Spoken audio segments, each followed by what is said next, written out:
I'm getting really worried about politicians now taking away our freedoms because they just didn't do their jobs in the first place, especially taking our free speech. The latest example, Anthony Albanese has done another backflip on mandatory sentences, and for just one reason. Because he was too weak for too long in fighting Jew hatred, and it's now blown up in his face. Just a couple of weeks ago, he was saying no to Opposition Leader Peter Dutton's dangerous and unliberal call for judges to be forced to jail people. No excuses.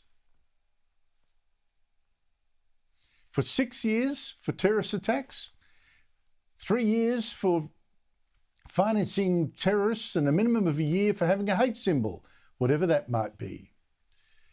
There are issues of mandatory sentencing, of course, is something that can lead to issues which are counterproductive.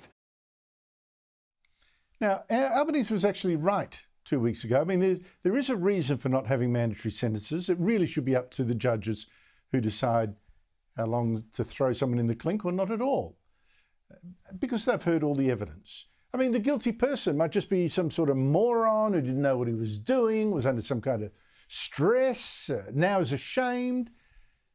But 2 weeks later, Albanese's changed his mind. Last night, he sent his Home Affairs Minister into Parliament to say there would be mandatory sentences after all, but not just mandatory jail sentences for hate crimes against Jews.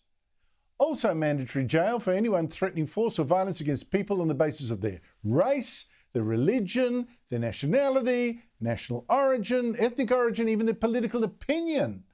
Their political opinion. And of course, mandatory jail for hate against people for their sex, sexual orientation, gender identity and intersex status. The toughest laws it's ever had against hate crimes. Now, I would not be boasting about these now being the toughest laws ever in this country against free speech. I'd be wondering instead why we needed these toughest laws ever today when we never did before.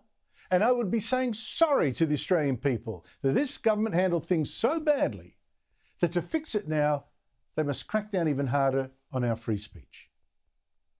Now, none of this is to say that hate speech doesn't matter. I'm ashamed and frightened and disgusted to see the country I grew up in suddenly awash with this stuff. I mean, just today, there was a 22-year-old woman who was found guilty of sending appalling messages to a Jewish school just 11 days after Hamas terrorists slaughtered 1,200 Jews and kidnapped 151 people, as Carolyn Marcus today reported.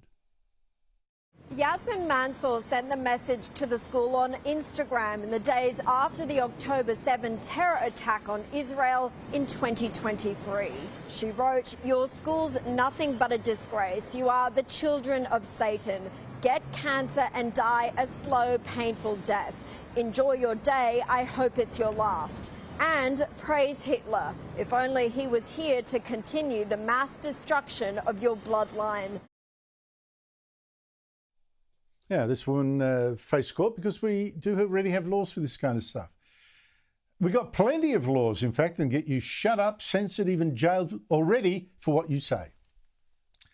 What we haven't had are enough police, magistrates, judges, politicians, even university bosses prepared to use those laws properly or demand they be used against the worst and most threatening Jew hatred ever seen in this country. And that is really a cultural issue. I mean, police didn't even crack down on the appalling protesters who crashed a commemoration at the Sydney Opera House for the Jewish dead just 2 days after that October 7 massacre.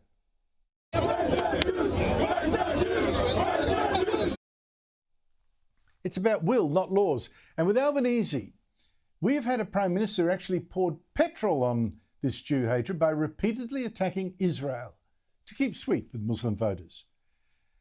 Now, that's backfired massively, thank God.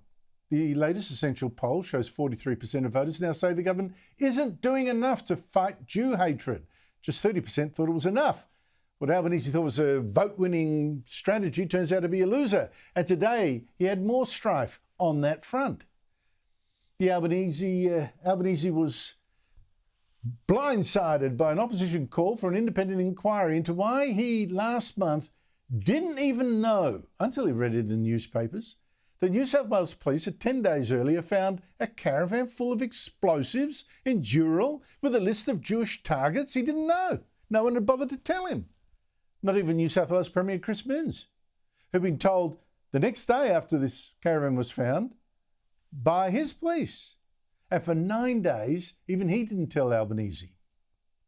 I've written to the Prime Minister today asking for an independent inquiry in relation to the fact that the Prime Minister of our country wasn't notified for 9 days, 10 days of what was believed to be the biggest planned terrorist attack in our country. It's inconceivable, if you think about it, during the conversations that the Prime Minister had with the Premier, who had been briefed on the 20th of January, that neither the Premier nor the Prime Minister raised the issue in the discussions. Not one word was uttered between the Premier and the Prime Minister for 9 days. It doesn't ring true.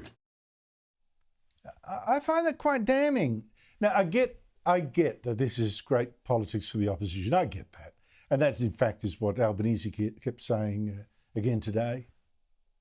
So Peter Dutton wants resources of the Australian Federal Police and the intelligence agencies to stop doing what they're doing, chasing down these criminals, arresting them, putting them in the clink. Instead, he wants a political process. Says more about Peter Dutton than anything else.